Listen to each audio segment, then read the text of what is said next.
of a vibrant cultural heritage.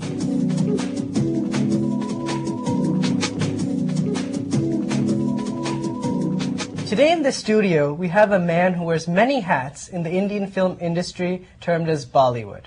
He's an actor par excellence, a teacher, a filmmaker, and a humanitarian. Please welcome Mr. Anupam Kher. Welcome to Washington, D.C., and welcome to Darshan, Anupamji. Thank you so much. So what brings you to the United States?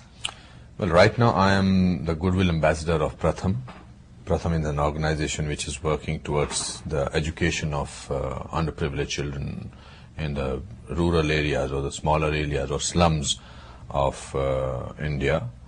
And since I've been working with children and their causes for a long time, and I have been associated with Pratham earlier also, so I have accepted this honor that has been bestowed upon me. And we are visiting various cities trying to collect funds so that we can give a better education to these children. So linked with that is your role as a motivational speaker. And most recently, there was a program which you initiated, The Power Within. Could you please tell our viewers a little bit more about that? I always get motivated by life itself. I always get motivated by people, by the simplicity of people. But what's happened in the last few years, especially when I did my autobiographical play based on my failures called Kuch Bhi Ho Sakta Hai, I discovered that the world frightens you or makes you feel conscious by the shortcomings that you have, by the failures that you have gone through. And in my play, when I was staging and talking about all my failures or my setbacks, it liberated me of my fear of failure. So based on that, I have been working for the last 5-6 years on a kind of a module which we have called Power Within, where you as a person, all your power comes from within you. Also, the world around you is always trying to make you feel underachiever. Market tells you that this world is very frightening to live in. Television news is about disasters, about murders, about corruption, and you are also made to feel that you are living in a dangerous world. The media is trying to make you feel that way, or your achievement is not as great as should have been. So where do you draw strength from? You draw strength from within your own self. So based on that, we have come out with a program, and we have very important people who know this kind of a job. We have an ID professor, and we have so many people who are scientifically going to work on it. And I am also using acting as therapy in that program, because I think we are living in a world where we are expressing less and less, and acting liberates you. Acting is a great outlet. There are a lot of people, we are told that we are living in a civilized world, so if you should not express what you actually feel. So we suppress anger, we suppress love, we suppress feeling a betrayal, we suppress sorrow.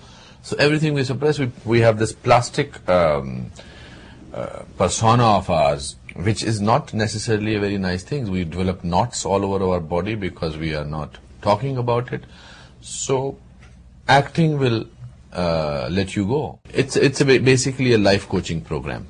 On the subject of Actor Prepares, how has that dream of yours shaped up thus far? I am very proud of my school, Actor Prepares.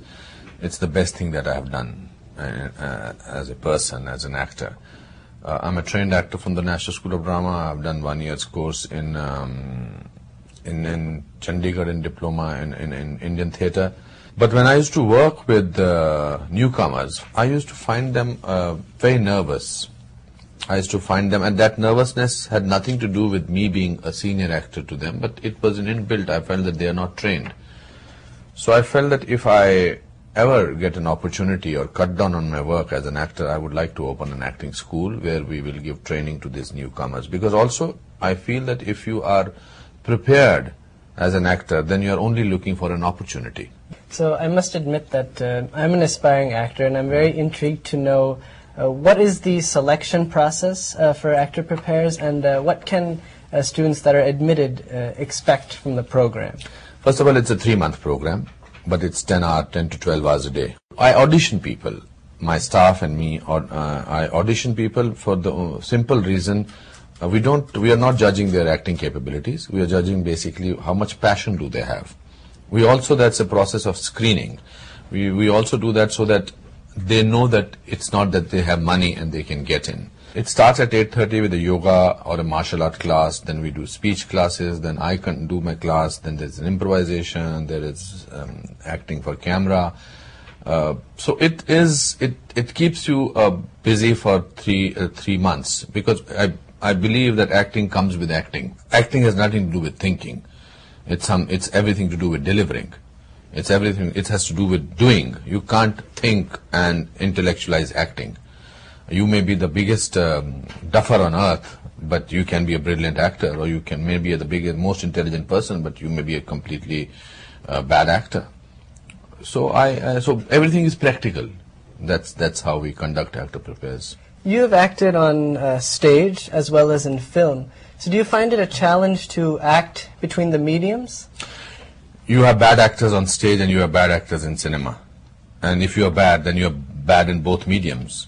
And I feel if you're good in both mediums. I don't think we have on stage now, unless you are doing Shakespeare or an exaggerated kabuki or no form or a Kathakali, etc., then there is a different medium.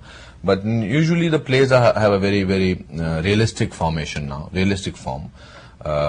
Yes, the thrill of having an audience live in theatre keeps the adrenaline pumping, so that makes it much more exciting. But otherwise, I'm very fortunate enough to have done various dramatic, non-dramatic roles in cinema as much as I have done in theatre.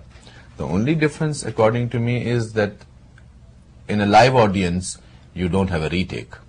But in cinema, you have lots of retakes. You can do retakes. You can mess it up. So that fear that there is not going to be any retake keeps you alive as an actor. Since the past 26 years, you've probably seen a lot of changes in the Indian film industry, huge evolution. So what are some of the changes that you've witnessed, and what are some of the positive and negative aspects of those changes?